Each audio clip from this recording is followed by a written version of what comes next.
भारतीय सैन्य इतिहास में बहादुरी के किस्से तो बहुत हैं, लेकिन एक कहानी है जो सबसे अलग है। एक ऐसी कहानी जहां एक अकेला पायलट 6 दुश्मन लड़ाकू विमानों से भिड़ गया था।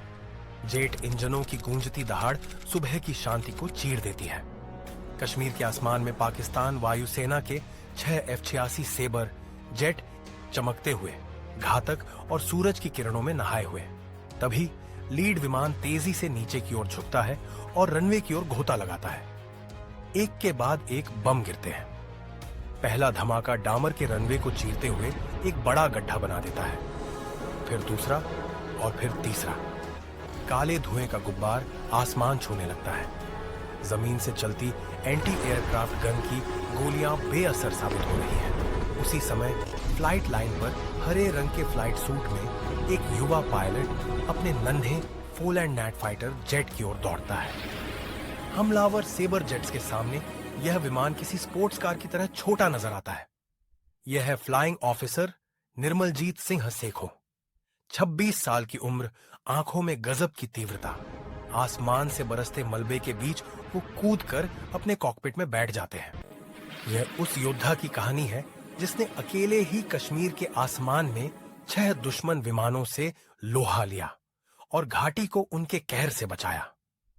यह कहानी है परमवीर चक्र विजेता निर्मलजीत सिंह सेखों की। एक, सिर्फ एक। ये वो संख्या है भारतीय वायुसेना के उन अफसरों की जिन्हें भारत के सबसे बड़े सैन्य सम्मान परमवीर चक्र से नवाजा गया है, और वायुसेना के पूरे इतिहास में ये सम्मान सिर्फ एक ही शख्स को मिला है। पर सवाल यह है कि इतनी हिम्मत आखिर आती कहाँ से है? हर हीरो की एक ओरिजिन स्टोरी होती है। निर्मलजीत सिंह सेखों के लिए ये एक ऐसा सपना था जो उनके खून में दौड़ता था, एक ऐसा जुनून जो उन्हें महानता की ओर ले जाने वाला था। उनका जन्म एक वायुसेना परिवार में हुआ। हमारे स्रोतों के मुताबिक उनका जन्म 17 जुलाई 1945 को पंजाब के लुधियाना में हुआ था और उनके पिता भी वायुसेना में थे। कहते हैं कि निर्मलजीत का बचपन हलवारा एयरफोर्स बेस के पास गुजरा। तो आप सोचिए, जब आप बचपन से ही फाइटर जेट्स की गड़गड़ाहट सुनते हुए बड़े होते हैं तो वो आवाज वो आपके सपनों का हिस्सा बन जाती है। 1962 में वे आगरा के दयालबाग इंजीनियरिंग कॉलेज में पढ़ रहे थे, लेकिन उनका दिल तो कॉकपिट में था। उन्होंने पढ़ाई छोड़ी और भारतीय वायुसेना में शामिल होने का फैसला किया और 4 जून 1967 को वे एक पायलट ऑफिसर के तौर पे कमीशन हुए। उनका सपना सच हो चुका था। जी, ये एक ऐसा फैसला था जिसने आखिरकार इतिहास का रुख ही बदल दिया। और फिर उन्हें द फ्लाइंग बुलेट्स स्क्वाड्रन में शामिल किया गया, जो फॉलन नेट लड़ाकू विमान उड़ाती थी। मुझे ये नाम बड़ा दमदार लगा, द फ्लाइंग बुलेट्स।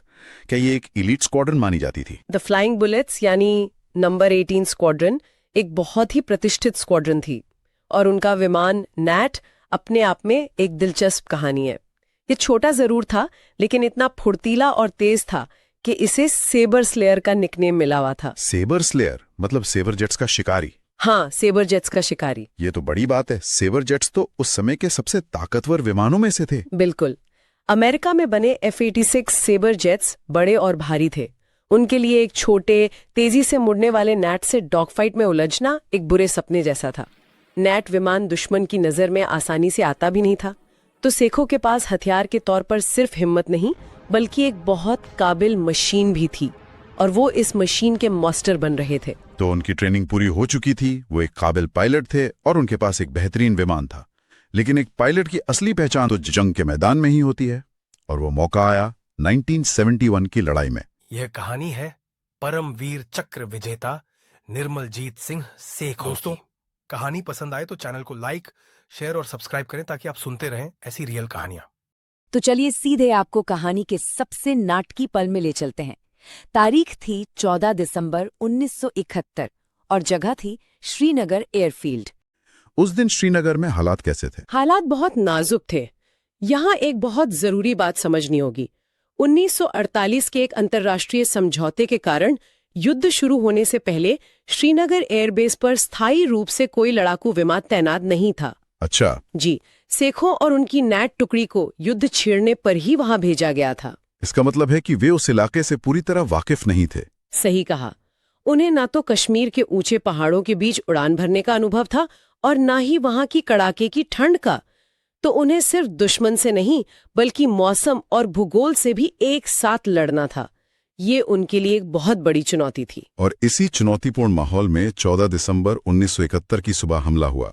सुबह की शांति अचानक टूट गई जब 6 दुश्मन जेट आसमान से कहर बनकर टूट पड़े। उनका एक ही मिशन था, श्रीनगर एयरबेस को पूरी तरह तबाह कर देना। जमीन पर मौजूद भारतीय पायलटों के लिए ये एक नामुमकिन सी लड़ाई थी। एक तरफ एक अकेला छोटा फॉलन नेट फाइटर और दूसरी तरफ 6 ताकतवर F-86 सेबर जेट्स।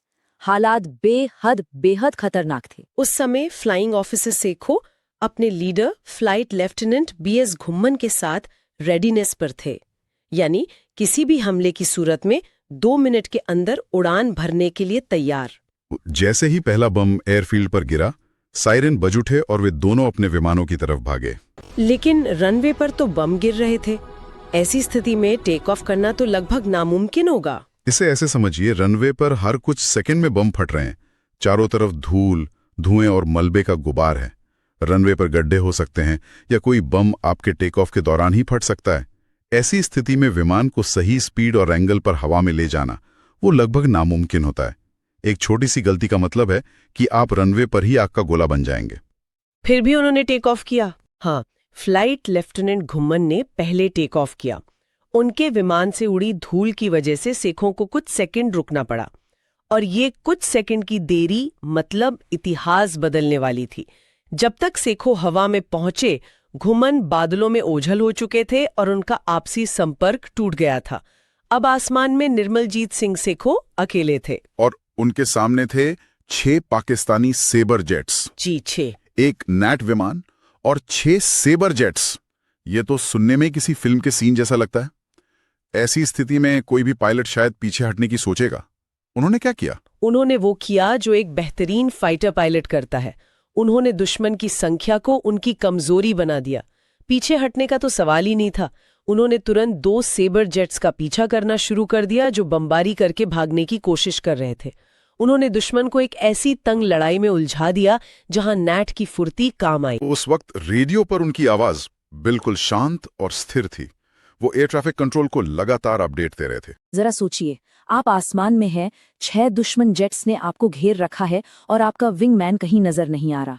उस पल में निर्मलजीत सिंह सेखो बिल्कुल अकेले थे, और तब उन्होंने जो किया वो कमाल था। उन्होंने सिर्फ अपना बचाव नहीं किया बल्कि पलटकर हमला किया। जबरदस्त स्किल और प्रिसिजन के साथ उन्होंने एक जेट को निशाना बनाया और दूसरे को बुरी तरह डैमेज कर दिया। ये 1 बनाम 6 की लड़ाई में महारत का प्रदर्शन था। लेकिन इतनी जबरदस्त लड़ाई का असर तो होना ही था। लगातार फायरिंग से उनके नेट को बहुत नुकसान पहुंचा। जमीन से उनके कंट्रोलर उन्हें वापस लौटने के लिए कह रहे थे, लेकिन सेखों ने लड़ने की ठान रखी थी। और यहीं पर कहानी एक दुखद और एक ऐतिहासिक मोड़ लेती है। उन्होंने आखिरी सांस तक लड़ाई लड़ी। उनका हर एक मूव उनके साहस का सबूत था। लेकिन जब उन्होंने आखिरकार इजेक्ट करने की कोशिश की, तब तक बहुत देर हो चुकी थी। वो सिर्फ 26 साल के थे। इतनी कम उम्र में इतना बड़ा बलिदान। उनके इस बेमिसाल साहस के लिए उन्हें वो सम्मान मिलना था जो उनके बलिदान के बराबर हो, परमवीर चक्र, भारत का सबसे बड़ा सैन्य पुरस्कार। लेकिन एक हीरो की कहानी उनकी आखिरी पलों के साथ खत्म नहीं होती, वो उनकी विरासत में जिंदा रहती है। आइए देखते हैं कि निर्मलजीत सिंह सेखो का साहस आज भी हमें कैसे प्रेरणा देता है। समुद्री टैंकरों से लेकर सार्वजनिक स्मारकों तक उनका नाम भारत के इतिहास में हमेशा के लिए दर्ज है। ये सिर्फ पत्थर और धातु नहीं है, ये एक शख्स के अदम्य साहस की याद दिलाते हैं। एक रिमाइंडर कि एक अकेला इंसान भी कितना बड़ा फर्क ला सकता है। और ये विरासत आज भी जिंदा है, और अब तो उनकी कहानी बड़े पर्दे पर भी आने वाली है, ताकि उनकी बहादुरी की दास्तान एक नई पीढ़ी को प्रेरणा दे सके। तो आखिर हम निर्मलजीत सिंह सेखों की कहानी से क्या सीखते हैं? ये हमें दिखाती है कि मुश्किल से मुश्किल हालात में भी एक इंसान का जज्बा इतिहास का रुख बदल सकता है। ये एक ऐसी विरासत है जो हमें याद दिलाती है कि हम सबके अंदर महानता की क्षमता है, और यही वो विरासत है जो हमेशा चमकती रहेगी।